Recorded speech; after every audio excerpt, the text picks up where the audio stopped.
Então, assim, a medida para sair da crise a gente conhece, né? É estimular a demanda agregada. Então, são medidas clássicas. A primeira coisa é flexibilizar o mix de política, né? Então, flexibilização da política monetária, flexibilização da política fiscal. A gente sabe que política industrial é importante, essa casa aqui tem muita expertise nesse tema. E a gente descobriu, né, a partir de 2002, que as políticas sociais elas têm um efeito macroeconômico muito relevante, né? Então, na verdade, política social ela tem um impacto macroeconômico e, portanto, gera demanda agregada, que é o que a gente está precisando. De uma forma um pouco mais específica, o que eu estou querendo dizer é que tem que continuar diminuindo a taxa de juros, aumentar o investimento público em infraestrutura, fortalecer o BNDES, né, que é um agente histórico fundamental para a promoção da formação bruta de capital fixo da economia brasileira, continuar, né, com a política industrial. Eu não entendo de política industrial, então não vou ficar discutindo os detalhes, se foi boa, se não foi, mas acho que tem que ter, né? E retomar a política social, né? Continuar valorizando o salário mínimo, os programas de transferência e por aí afora. Pois bem, eu não estou maluco, né? Eu fiquei um tempo sem ler o Valor, mas já tem uns 6 meses que eu voltei a assinar, e eu sei que os desafios são enormes. Eu diria intransponíveis, talvez, né? Então é nesse sentido que eu estou pessimista. Por que eu estou pessimista? Bem, vamos começar um a um. Política monetária, a gente tem um baixo grau de autonomia, né? Por que a gente tem um baixo grau de autonomia? Desde a estabilização do Plano Real, a essência da estabilização de preços no Brasil é por meio de um canal, chamado canal da taxa de câmbio. E como é que se opera esse canal? A gente não controla o câmbio, né? Basicamente, o câmbio ele depende de fluxos de capital, de fluxos comerciais, né? Mas a gente consegue intervir no câmbio de algumas maneiras, particularmente com a taxa de juros, ao criar um diferencial entre os juros domésticos e os juros externos. Com isso você atrai capital externo, você valoriza o real e, com isso, seja via diminuição da demanda agregada, seja via redução dos custos de produção, isso tem um impacto deflacionário. Essa é a essência da estabilização pós-real. Isso é um dado largamente evidenciado, tem muita evidência empírica. Em poucas palavras, a gente sabe que a dinâmica da inflação brasileira é muito condicionada pela dinâmica da taxa de câmbio. Pois bem, então o que eu quero dizer é que o piso histórico da Selic ele é condicionado à manutenção das políticas monetárias não convencionais. Tá certo? Então, todo mundo sabe que após 2008, os principais bancos centrais do mundo, né, então o Fed nos Estados Unidos, o Banco da Inglaterra, o Banco do Japão e o Banco Central Europeu se engajaram em um processo de flexibilização das políticas monetárias, né, primeiro reduzindo as taxas de juros, né, chegaram lá no chamado limite inferior do zero, e após isso começaram a imprimir dinheiro. A gente tem algo em torno, tá, de 12 trilhões, tá, quando a gente soma as injeções de liquidez desses bancos centrais, a gente tem algo em torno de 12 trilhões. Por que preocupa? Então, veja bem,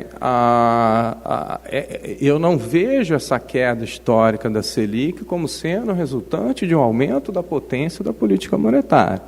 Eu vejo essa queda histórica da Selic como sendo resultante desse excesso de liquidez. Qual é o problema? O problema é que a gente sabe que esse processo está sendo revertido, né? Então, os Estados Unidos já começou a subir taxa. O Banco da Inglaterra já fez a primeira alta de taxa em 10 anos, o BCE já sinalizou que está revertendo o que a gente, de uma forma geral, chama de quantitative easing, e, portanto, eu acho que a gente tem um grande risco O Japão é um pouco mais complicado, eu acompanho um pouco menos, mas o Japão está se recuperando também, então, ao que tudo indica, também está nesse processo, né? Então, a ideia é que esse processo está sendo revertido.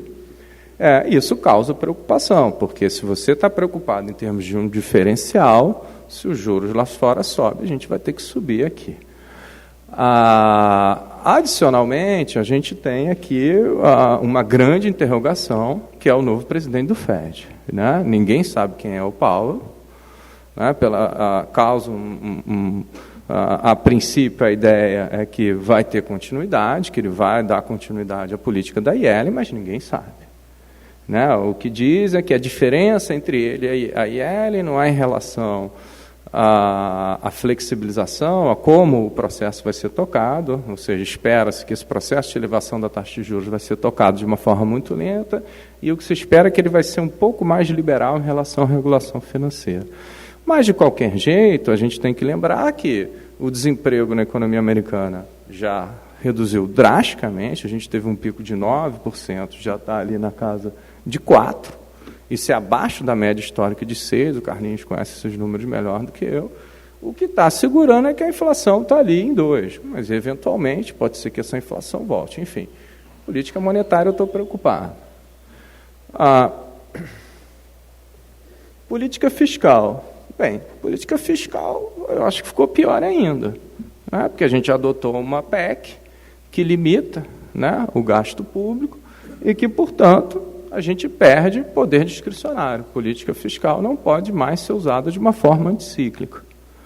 Portanto, isso vai comprometer a política social, isso vai comprometer a política industrial e, particularmente, o investimento em infraestrutura. E, volta e meia, a gente ouve aí uma estimativa do déficit de infraestrutura que a gente tem no Brasil, que é gigantesco.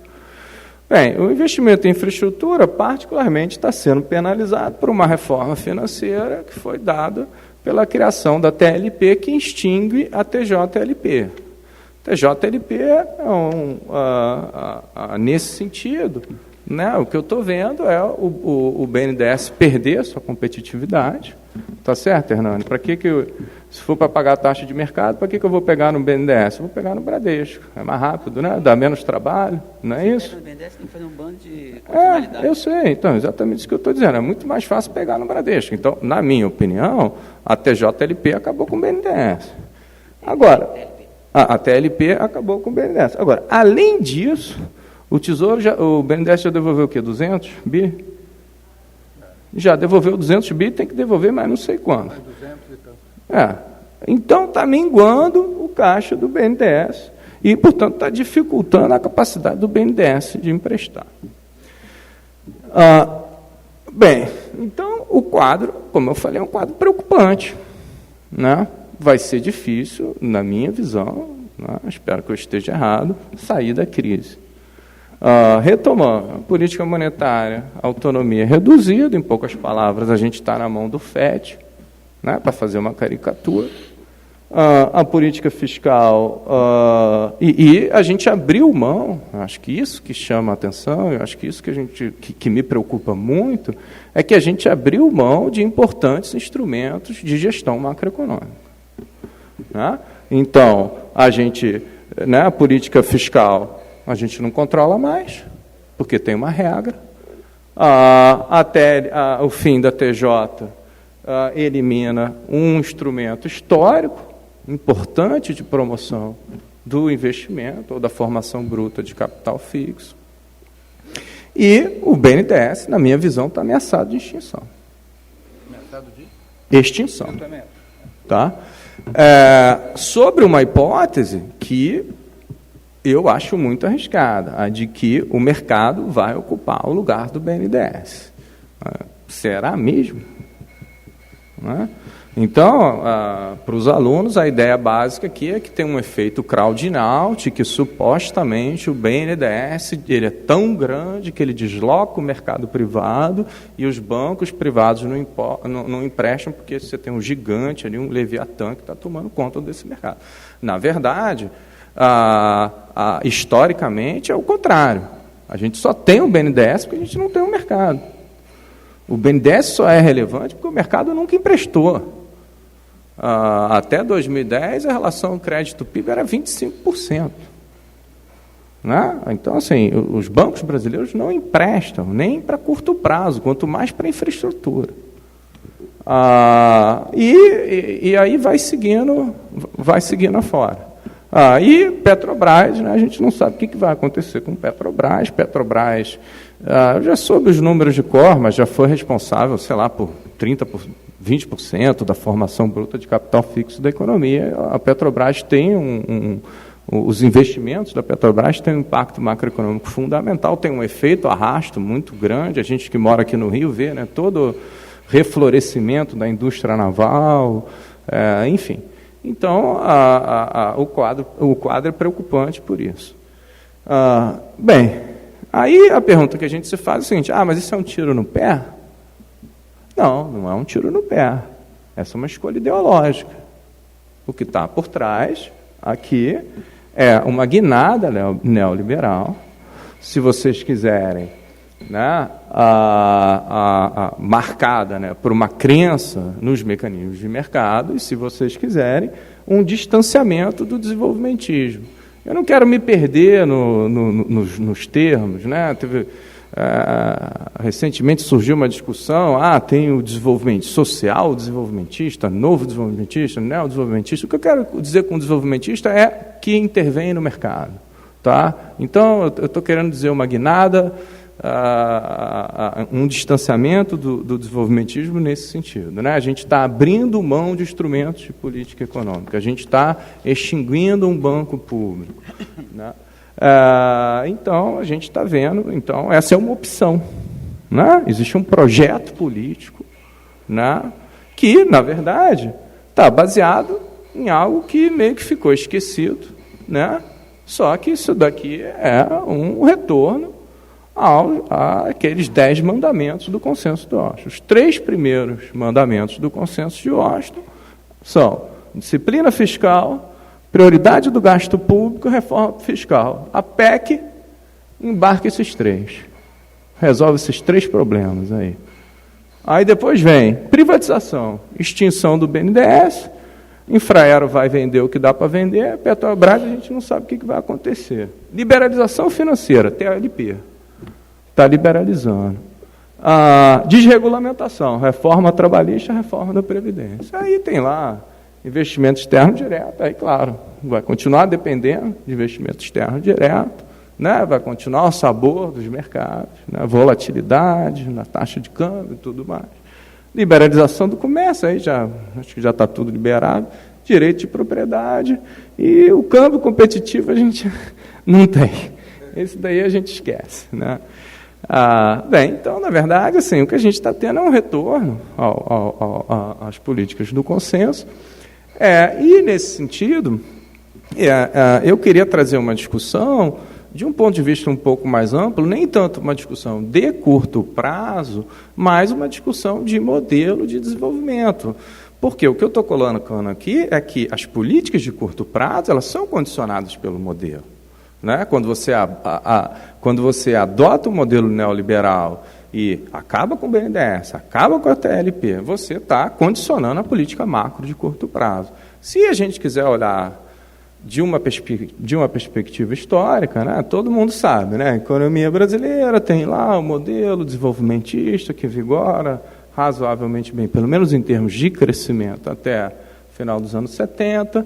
Nos anos 80 a gente tem a crise, e a partir dos anos 90 a gente tem, né, com Fernando Collor e depois com Fernando Henrique Cardoso, a substituição do modelo desenvolvimentista para o modelo neoliberal, simplesmente um modelo liberal baseado no Consenso de Washington. Né? Então, só para lembrar, a privatização, então privatizou a Vale, o Proeste privatizou os bancos públicos, a abertura financeira, então os bancos estrangeiros passaram a operar aqui, uma maior liberalização da conta capital, então a Carta Circular número 5 do Banco Central, que regula a remessa de recursos para o exterior, foi interpretada de uma forma mais flexível, liberalizando as saídas. Aí tem o anexo 4 do Banco Central do Brasil, que o estrangeiro passa a poder comprar ativo na Bovespa. E sim, a gente liberalizou a conta de capital, em poucas palavras. E, do ponto de vista macro, foi adotado, a partir de 99, né, após o ataque especulativo e com o abandono da âncora cambial, chamado tripé macroeconômico, formado por um regime de metas de inflação, metas de superávit primário e um regime de, entre aspas, né, flutuação cambial sem controle de capital.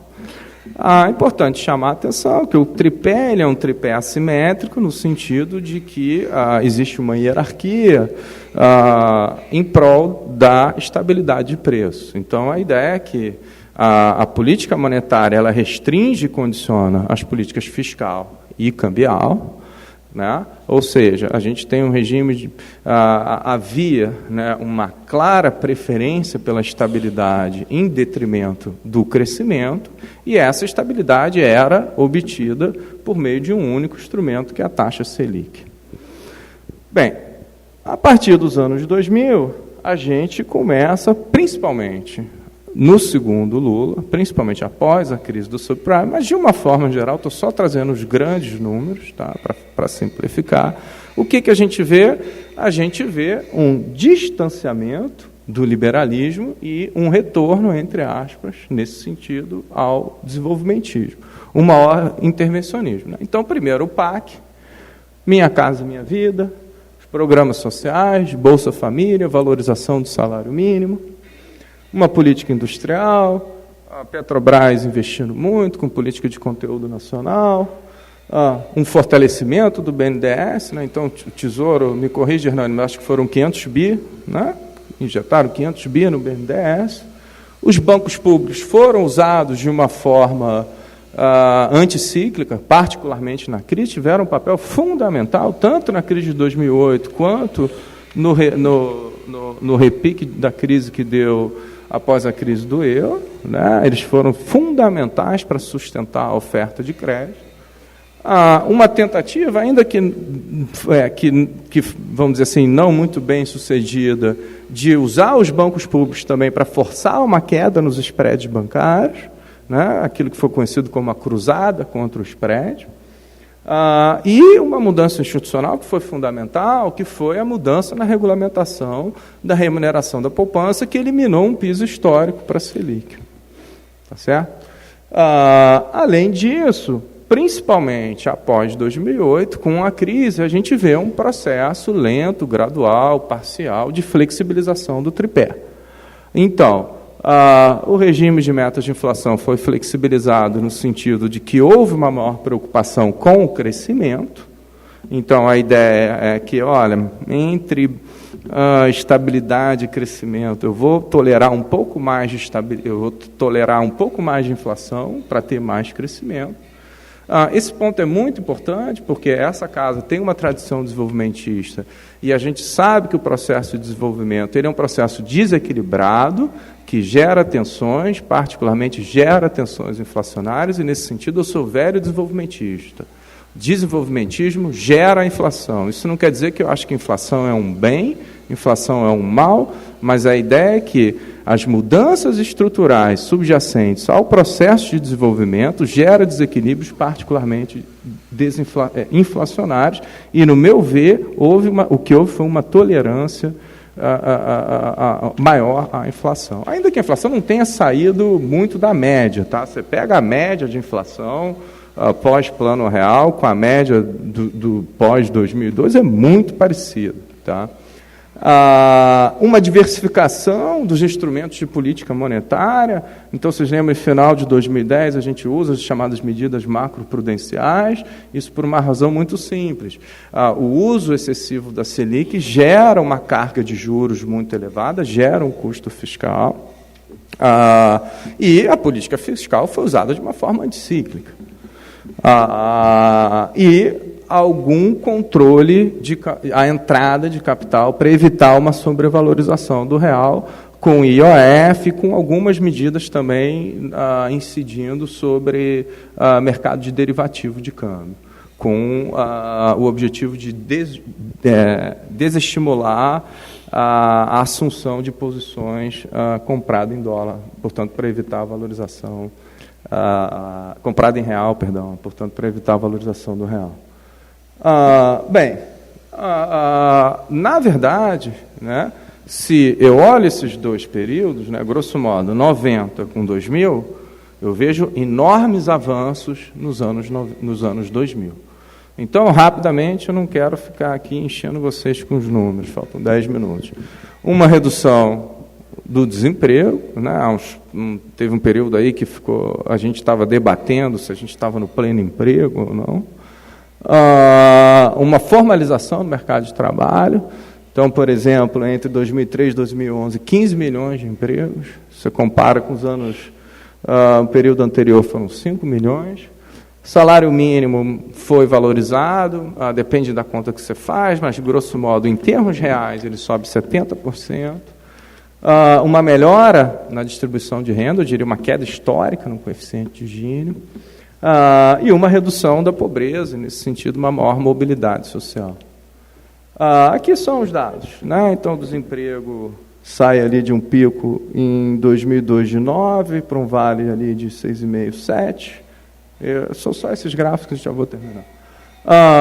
Aqui, formalização do mercado de trabalho, 2000 vai estar mais ou menos, nossa, está tão pequeno, mas 2000 está mais ou menos por aqui, você vê que é uma tendência fortemente crescente. Essa aqui é uma forma de você deflacionar o salário mínimo, a gente está deflacionando o salário mínimo pela cesta básica, né? Então você vê aqui... aqui deve ser mais ou menos, aqui é janeiro de 2002, você vê, se a gente pega, por exemplo, aqui eu já estou em 2003, não, onde é que está o 1 aqui? Peraí. O 1 vai estar mais, janeiro, em 2002 estava mais ou menos 1, a gente chega num pico de 1,9, né? Ou seja, o salário mínimo, antes comprava uma cesta básica, agora compra 1,9, praticamente 2 cestas básicas, tá? A queda histórica do coeficiente de Gini, 2002 está aqui, então o Gini de 2002 ele sai 0,589 para 0,518 em 14. Isso aqui é um outro dado que mostra redução de pobreza. Então, isso aqui é uma linha de pobreza com base em um nível mínimo calórico, né? Uma clara redução a partir dos 2000. Mais um dado social, porcentagem dos mais pobres da população com renda total ou igual a 1% dos mais ricos. Tá? Também uma medida... uma amostra, né, de que houve uma melhora social nesse sentido e uma mobilidade social. Número de trabalhador com carteira assinada. Não? Perdão. Número de matrículas, né, aqui é total, pública e privada. Né, a gente aqui na universidade pública, né, eu sou fruto, de certa forma, dessa expansão. Foram criados muitos concursos, porque as vagas foram expandidas. E, finalmente, a renda per capita. Tá? Então, a conclusão é essa. Olha, eu estou muito mais preocupado com uma discussão de um modelo socioeconômico de desenvolvimento, porque esse modelo ele vai condicionar, e como eu mostrei aqui, ele condiciona as políticas de curto prazo. Então, ao meu ver, eu não consigo discutir a política de curto prazo sem estar me remetendo ao modelo de desenvolvimento. Agora, o problema todo é que, aí eu vou relembrar o saudoso Fábio Herber, é o mito da travessia interrompida, um artigo que ele publicou no jornal, naquele boletim lá de conjuntura. O problema todo é o seguinte: os liberais vão falar o seguinte: olha, não deu certo porque a ideia da travessia interrompida é que a gente não chegou lá. Né? Aí os liberais vão falar: mas é que a gente não liberalizou tudo. Os desenvolvimentistas vão falar: não, mas aqui também a gente também não conseguiu intervir tanto, a gente também não chegou lá. Então, mais ou menos aquela coisa do copo meio cheio, meio vazio. E Para completar a história, o pior de tudo é que, quando a gente olha crescimento, não dá para falar nada, porque a gente não cresce desde os anos 80. Então, aqui a gente tem a média de crescimento de 7,3, né, que é o período até... Aqui é uma série de PIB que vai de 62 a 79. A partir dos anos 80, a gente cai para 2,5. E, a partir de então, crescimento medíocre, 2,4, até de 95 a 2002, e 2,9 até de 2003 até 2015. Bem, eu, particularmente, dado que o crescimento foi medíocre nos dois períodos, eu opto por um modelo intervencionista ou desenvolvimentista ou não liberal face esses enormes avanços que esse modelo gerou para a gente. Então, nesse sentido, para concluir, eu estou não muito otimista com relação às possibilidades de retomada da economia brasileira, porque, na minha opinião, a gente está adotando um modelo, a gente está retornando a um modelo que vai gerar retrocessos sociais, na verdade, esses retrocessos já são visíveis, e um modelo que limita drasticamente a atuação do policymaker. O Hernani sabe disso muito bem. Não precisava ter acabado com a TJ, Hernani. Era só o CMNE que fixa a TJ. Bota a TJ onde quiser, mas fica com a prerrogativa de usar a TJ. Quer cortar gasto? Corta, mas não bota na Constituição. Deixa a prerrogativa de você usar a política fiscal. Então, assim, o que está acontecendo, do ponto de vista macroeconômico, é muito grave. A gente não tem instrumento para sair da crise. Essa que é a minha visão. Eu vou parar por aqui. Muito obrigado.